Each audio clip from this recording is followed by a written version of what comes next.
제가 가끔 저희 아내한테 이렇게 물어봅니다. 하나님은 사람의 중심을 보시고요.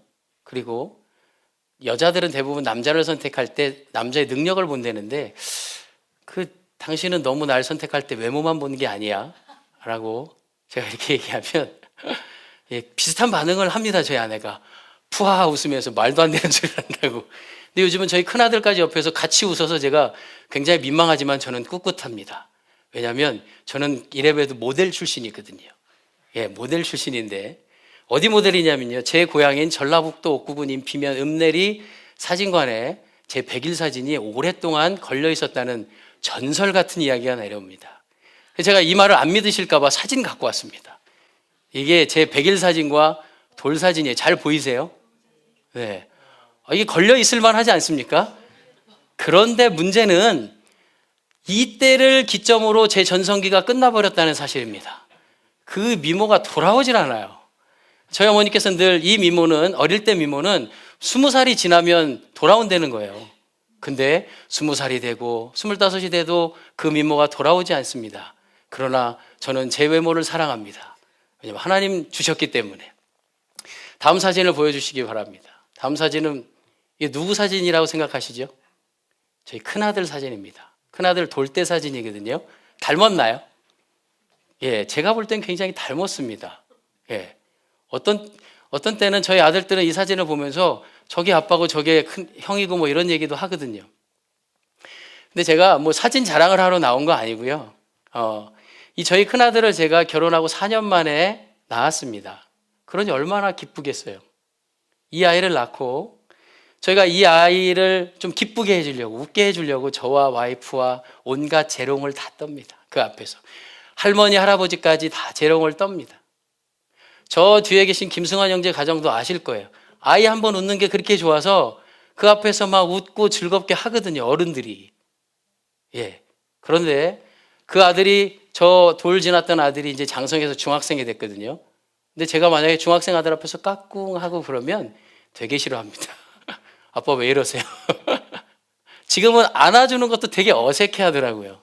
아직 키도 작고 그런데 되게 어색해요, 이제는. 하지만 저희 막내는 뭐 날라와서 안고 막 이러거든요. 아이기 때문에. 그 기쁨의 그 기준들이 달라지기 때문입니다. 오히려 지금은 저희 큰 아이가요, 저희들의 기쁨을 위해서 공부도 열심히 하고 시험 100점 맞은 것도 와서 자랑하고 그럴 때가 더 많이 있습니다. 저희가 칭찬해주고 좋아하고 하기도 합니다. 저희의 신앙생활도 비슷하다고 생각합니다. 저희의 신앙생활을 처음 시작했을 때는요, 일주일에 한 번 예배에 참석하는 그것만으로도 하나님께서 얼마나 기뻐하실까요?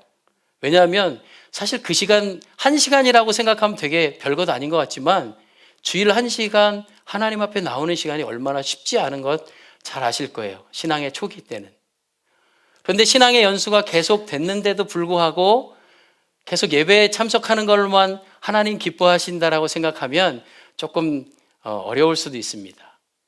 근데 저희가 신앙의 연수가 좀 지나면서는 오히려 하나님께서 무엇 때문에 기뻐하실까? 하나님의 기쁨을 생각하면서 저희들이 신앙생활 할 때도 꽤 많이 있다라는 것입니다. 그래서 오늘 본문을 통해서 저희들은 하나님을 기쁘시게 하려면 우리가 어떻게 해야 되는지를 함께 살펴보고자 합니다. 본문의 1절과 2절 말씀을 함께 읽어보도록 하겠습니다. 함께 읽겠습니다. 다윗이 다시 이스라엘에서 정병 3만 명을 징집하여서 그들을 모두 이끌고 유다의 바알랄로 올라갔다.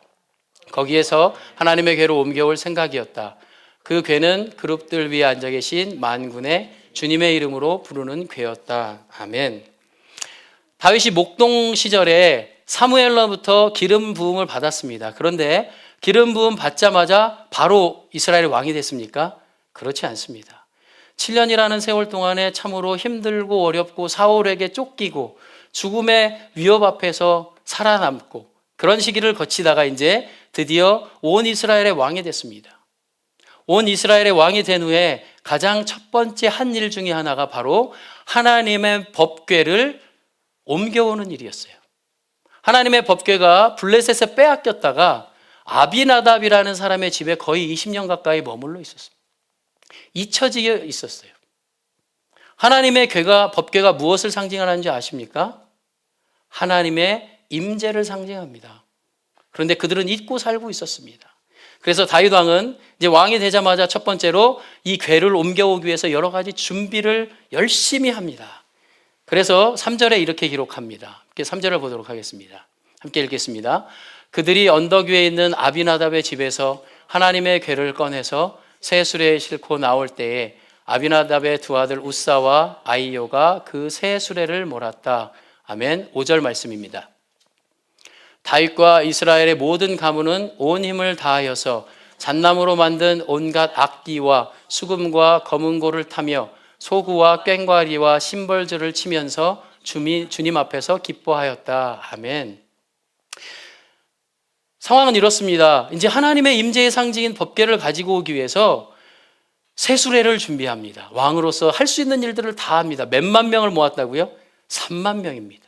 당시에 3만 명이면 어마어마한 숫자죠. 3만 명을 모으고 새 수레, 멋진 새 수레와 그 수레를 끌은 소를 준비하고, 그리고 온 이스라엘의 백성들을 모으고 악기들을 다 동원해서 정말 이제 수레를 통하여서 법궤를 끌고 올, 그리고 모셔올 준비를 다 마쳤습니다. 너무도 아름다운 상황 아니겠습니까? 왕이 딱 멋있는 옷을 입고 새 수레를 준비하고 온 이스라엘이 온 힘을 다해서 이제 법궤를 맞이할 준비를 다 했습니다. 그런데 이 결말이, 이 일이 계속 해피엔딩으로 됐으면 좋겠는데 갑자기 이 은혜의 장면이 비극으로 치닫게 됩니다. 6절과 7절의 말씀을 보도록 하겠습니다. 6절과 7절 말씀입니다. 제가 먼저 읽도록 하겠습니다. 함께 읽겠습니다. 그들이 나곤의 타작마당에 이르렀을 때에 소들이 뛰어서 궤가 떨어지려고 하였으므로 우사가 손을 내밀어 하나님의 궤를 꼭 붙들었는데 주 하나님 우사에게 진노하셔서 거기에서 그를 치시니 그가 거기 하나님의 궤 곁에서 죽었다. 아멘. 야, 그 아름다운 장면에서 갑자기 막 음악도 막 멋지게, 영화로 따지면 이 아름다운 장면 음악도 막 웅장하게 나오다가 갑자기 음악이 슬픈 음악으로 바뀌면서 우사가 거기서 죽게 됩니다. 이게 무슨 일일까요? 무엇이 문제일까요? 하나님의 임재를 상징하는 하나님의 법궤를 운반함에 있어서 누구의 뜻이 가장 중요하겠습니까? 하나님의 뜻이 가장 중요합니다. 그러나 이 다윗은요, 하나님의 뜻을 묻지도 듣지도 않고, 그리고 하나님 기뻐하시는 게 무엇인지 생각지도 않고 자기가 원하는 대로 왕으로 할 수 있는 일들을 다 준비했다라는 거예요. 왕으로서요. 신학적으로 이 이야기를 다 설명을 하면 오늘 설교가 좀 길어지기 때문에 제가 압축해서 설명을 드리면, 구약 성경에 보면요, 이 법궤는 법궤 양측의 고리에 막대기를 집어넣어서 레위 지파, 특히 고핫 자손들만 그들이 어깨에 매기로 되어 있습니다. 어깨에 매라고 하나님께서 명령하셨지요. 그런데 이들이 어떻게 했습니까? 어깨에 맨 게 아니라 어디에 실었지요? 새수레. 헌수레도 아니고 새수레였는데 문제는 헌수레든 새수레든 그게 문제가 아닙니다. 하나님의 방법에, 하나님의 기뻐하시는 것에 어긋났다라는 것입니다. 그리고 우사는 그 자리에서 떨어지려고 하는 법궤를 만졌다가 바로 죽임을 당하지요. 사실은 이 우사가 죽게 된 이유는요, 그 위험한 상황에서 법궤를 안전하게 지키려고 했기 때문에 죽은 것이 아니라, 이 사람은 어릴 때부터 법궤를 어떻게 운반하고 그리고 어떻게 법궤를 다뤄야 되는지 분명히 배우고 자란 그러한 레위 자손입니다. 그럼에도 불구하고 이 사람은 갑자기 위험한 상황에 법궤를 만졌다라는 것, 이것은요, 평상시에도 그 마음가짐이 법궤에 대해서 그러했다는 것을 말씀드리는 것입니다. 제가 1부 때도 말씀드렸지만 그 운전하다가 갑자기 운전대 제 차 앞에 누가 확 껴들었어요. 아무런 시그널 없이. 그러면 갑자기 욕 튀어나오는 분들은요, 평상시에 욕이 좀 어느 정도 기본화됐다는 분들이고, 그다음에 잠을 자다가 남자분들이 때로는 다른 여성의 이름을 막 불러댄다. 그러면 그게 잠재의식 속에 있다라는 거잖아요. 평상시의 삶의 행동이요, 위기의 상황에 드러난다는 것입니다.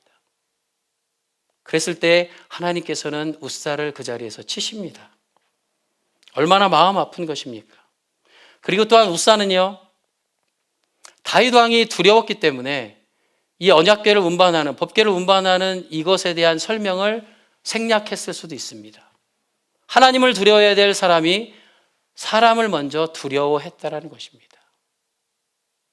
사랑하는 여러분, 저희들은 사람을 두려워할 것이 아니라 하나님을 두려워해야 되는 사람들입니다. 하나님 앞에 하나님이 원하시는 대로 해야 되는 그러한 사람들인 줄 믿습니다.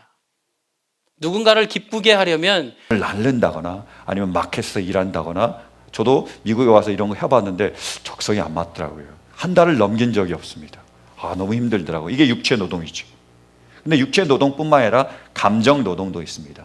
Emotional labor이 있다는 거예요. 그건 뭐냐? 그 일을 하면서 감정적으로 스트레스를 받는 거예요. 굉장한 프레스를 받는 것. 이것을 감정 노동자라고 부릅니다. 대표적인 사람이 누구냐? 불만을 접수하는 전화 상담원이죠. 우리가 어떤 물건을 샀습니다. 마음에 안 들어요. 어떤 서비스를 받았습니다. 너무 마음에 안 들어요. 전화하잖아요. 그래서 막 따지잖아요. 그래서 뭐 바꿔달라고 그런다든지, 아니면 리펀드 해달라고 그런다든지, 아니면 이걸 고쳐달라고 우리가 전화를 하잖아요. 근데 우리가 전화할 때 어떤 상태죠? 불만이 있는 상태지 않습니까? 그러니까 화가 난 상태예요. 그러니까 좋은 말 하는 경우가 거의 없죠. 여러분 아마 전화 상담으로 불만을 얘기하신 적이 있죠. 어떻게 얘기하셨습니까? 정말 기분 좋게, 정말 예의 바르게, 정말 아주 정말 기쁜 가운데서 전화를 하셨습니까? 아니잖아요. 그리고 더 문제가 있습니다. 영어로 해야 될 때가 있어요. 더 짜증나요. 괜히 하다가 말을 안 들어주면 나를 무시하는 것 같고, 내가 영어가 짧다고 이렇게 그냥 함부로 대하는 것 같고 더 열받잖아요. 그래서 막 큰 소리에 내다가 뭐 슈퍼바이저 바꿔주세요 하고 하다가 이게 끊어버리잖아요. 열받아서. 그런 경우가 있다는 거예요. 그러니까 그 전화를 받으면서 이 사람들이 너무 힘든 겁니다.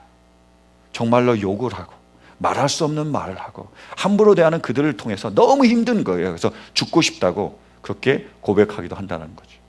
그래서 이 문제를 해결하기 위해서 어떤 실험을 한 적이 있느냐? 이 전화 상담원의 가족들을 만났습니다. 부모를 만났고요, 뭐 남편도 만나고 어린 자녀들로 만났습니다. 그래서 그들에게 멘트를 부탁한 거예요. 어떤 멘트냐? 지금 전화를 받으실 분은 누군데요? 바로 제가 사랑하는 딸입니다. 지금 전화를 받으시는 상담원은 누군데요? 제가 사랑하는 아내예요. 지금 전화를 받으시는 분은 누군데요? 우리 엄마예요. 내가 사랑하는 엄마고요. 잘 해주세요. 이런 멘트를 녹음을 한 겁니다. 그래서 불만을 가진 사람이 전화를 딱 하면 바로 전화를 받는 게 아니라 그 멘트 먼저 나가는 거예요. 이 사람은 제가 사랑하는 아내입니다. 제가 사랑하는 엄마예요. 라는 멘트를 먼저 보내고 나서 대화를 하기 시작하는 거예요.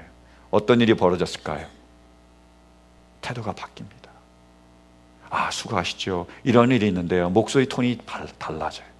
그리고 끝나고 나면 수고가 많으시네요. 감사합니다. 그리고 힘내세요라는 격려의 메시지까지 전하는 거예요. 왜 바뀌었을까요? 처음에는 그냥 전화 상담원이잖아요. 나하고 전혀 상관없는데 그 멘트를 들음으로 이 사람이 누군가에게는 딸이고 누군가에게는 아내이며 누군가에게는 엄마고 누군가에게는 소중한 사람이구나를 이해하게 된 거죠. 알게 된 거죠. 전혀 다릅니다. 사랑은 이해로부터 시작이 돼요. 여러분, 그 사람들을 함부로 판단하고 잣대로 재기 전에 왜 그들이 그럴 수밖에 없는지, 그들이 지금 어떤 상황과 어떤 환경에 처해 있는지 먼저 한번 돌아보고 이해해 줄 수 있게 되기를 간절히 축원합니다. 두 번째로 사랑은 뭐죠? 나누는 거죠.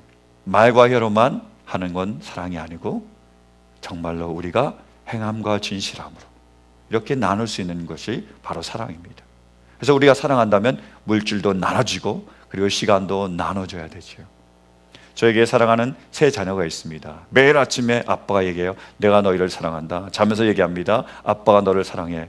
근데 제가 돈을 벌어다 주지 않는다면요, 제가 그 아이들과 시간을 같이 보내주지 않는다면요, 제가 전에 교회에서 사역할 때 일이 굉장히 많았습니다. 그래서 그 아이들과 같이 시간을 많이 보내주지 못했어요.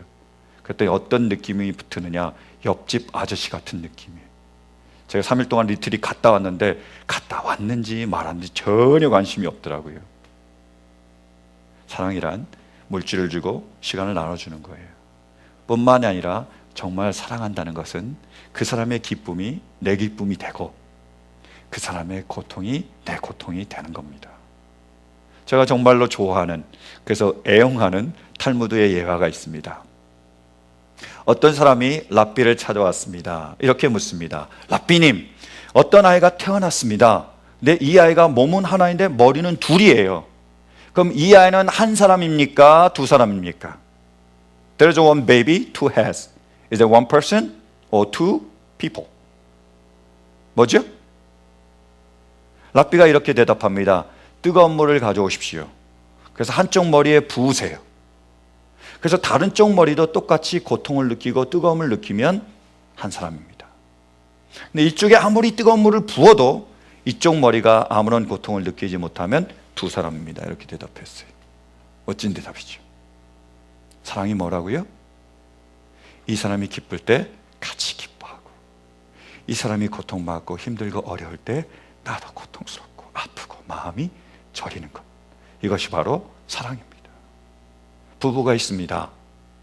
아내가 아파요. 감기 몸살입니다. 잠을 자는데 열이 너무 오르는 거예요. 자기가 힘들어요. 그런데 남편은 옆에서 드르렁 드르렁 코를 골면서 잘 잡니다. 사랑한다고 할 수 있을까요? 정말 사랑한다면 남편이, 아내가 그렇게 힘든데 물속으로 닦아주기도 하고, 여보 아프냐고 물어봐 주기도 하고, 그리고 약도 갖다 주고 물도 갖다 주고, 그리고 맛있는 죽이라도 끓여줘야, 그래야 진정한 사랑이 아니겠습니까? 그죠? 여러분, 우리가 정말로 사랑한다면 우리의 물질과 시간을 나눌 뿐만이 아니라 그들의 기쁨을 함께 나누고 그들의 고통도 함께 나눌 수 있게 되기를 간절히 축원합니다. 그리고 사랑이란 결국 우리의 생명을 주는 거예요. 우리의 가장 귀한 것, 그것마저 줄 수 있을 때 우리는 사랑한다고 말할 수 있습니다. 지난달 27일에 요세미티에서 큰 사고가 있었습니다. 엘 카피탄 아시는지 모르겠지만 엘 카피탄은 큰 바위산이 있잖아요. 그 바위산에서 돌이 좀 쪼개져서 굴러 내려왔습니다. 화강암이요. 근데 얼마나 큰 돌이냐 하면 12층 되는 건물만큼의 큰 돌이 깨어져서 내려왔어요. 내려오면서 파편이 되면서 굴러 내려오기 시작했습니다. 근데 그때에 결혼 1주년을 맞이해서 그 요세미티 엘 카피탄으로 등반한 부부가 있었습니다. 1주년 기념으로. 근데 그 카피탄을 오르는데 200m 높이에서 돌이 떨어지는 거예요. 큰 돌이에요. 근데 피할 길이 없습니다. 그 상황에서. 그래서 어떤 일이 벌어졌느냐, 남편이 아내를 덮었어요. 그 큰 돌이 와서 그 부부를 쳤습니다. 그 남자는 거기서 죽었습니다. 아내는 이멀전시로 실려갔어요. 그러고 나서 중태에서 깬 다음에 그 아내가 이렇게 얘기를 했습니다. 앤드류가 내 생명을 구했습니다. 그 일이 벌어졌을 때 남편이 내 위로 몸을 던졌습니다. 만약 한마디를 더 했다면 이렇게 얘기했을 거예요. 남편은 정말로 나를 사랑했습니다. 이렇게 얘기했겠죠. 이것이 진정한 사랑입니다. 여러분, 정말로 우리가 누군가를 정말로 사랑한다면 그 사람을 위해서 우리의 생명까지 내어줄 수 있게 되기를 간절히 축원합니다. 근데 이렇게 다 내어주면, 정말로 이렇게 다 죽는 거면 이 자리에 아무도 없겠죠.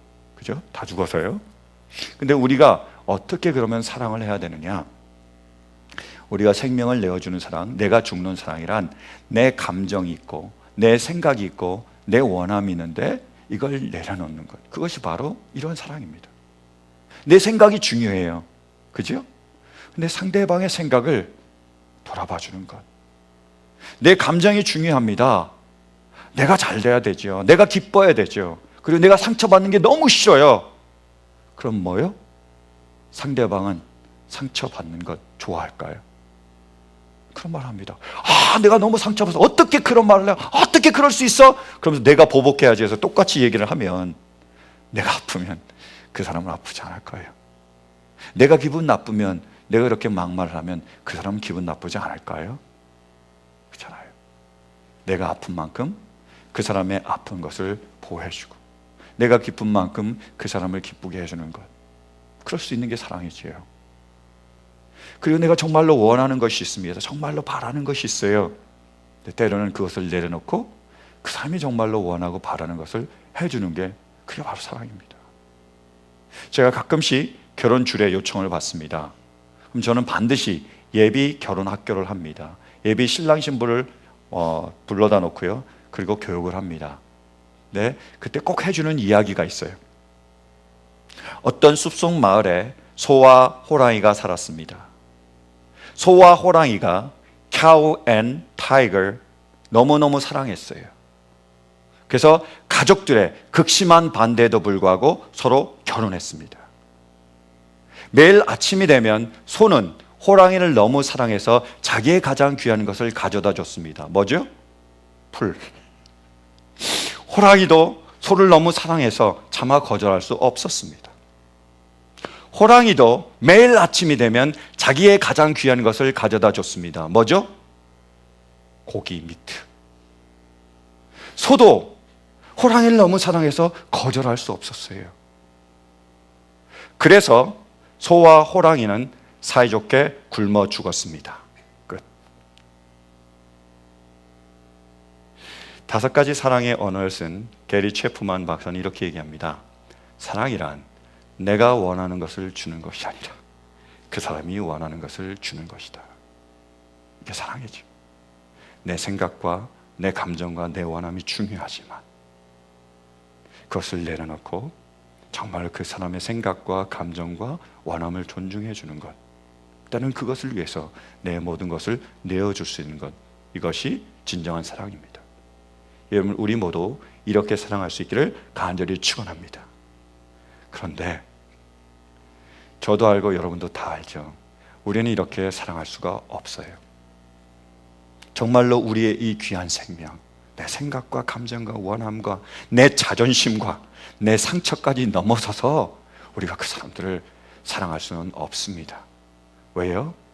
이것은 우리가 할 수 있는 사랑을 넘어서는 예수 그리스도의 사랑이시기 때문이에요. 그래서 우리가 이런 사랑을 하려면, 이런 열매를 하려면 우리는 반드시 예수님의 사랑을 먼저 받아야 됩니다.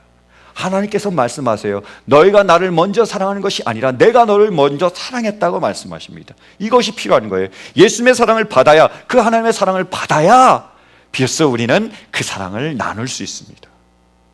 요한복음 14장을 보면요, 예수께서 이미 말씀하셨습니다. 너희는 사랑해야 된다. 내 계명은 이것이다. 사랑하라고 말씀하셨어요.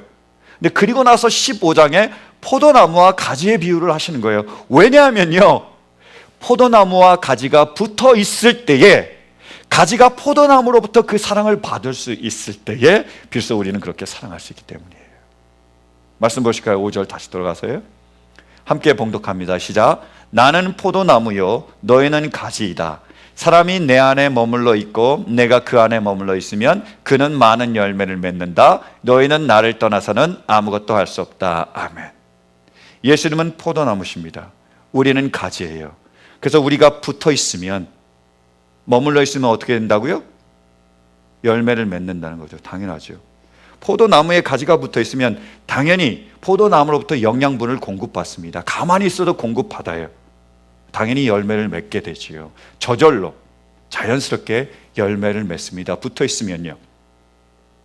근데 만약에 떨어져 있으면요, 이 포도나무로부터 영양분을 받지 못하면요, 예수님으로부터 그 사랑을 받지 못하면 어떻게 될까요? 6절이요.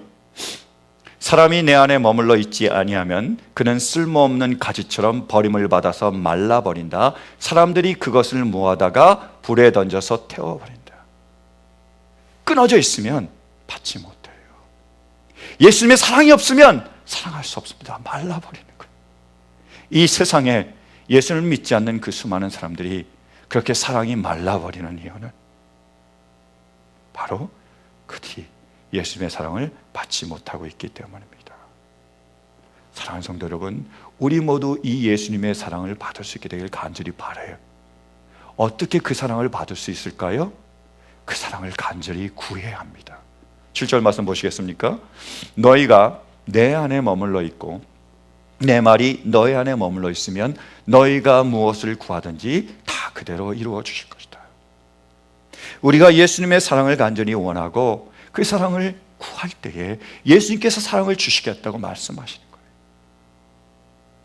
포도나무 가지가 포도나무에 붙어 있지 않으면 죽는 것처럼, 사슴이 시냇물을 마시지 않으면 죽는 것처럼, 우리가 예수님의 사랑이 아니면 우리는 죽을 수밖에 없기에 그 사랑을 간절히 구하는 것, 간절히 찾는 것, 그리고 간절히 원할 때에 주님은 우리에게 그 사랑을 주시겠다고 약속하고 계십니다.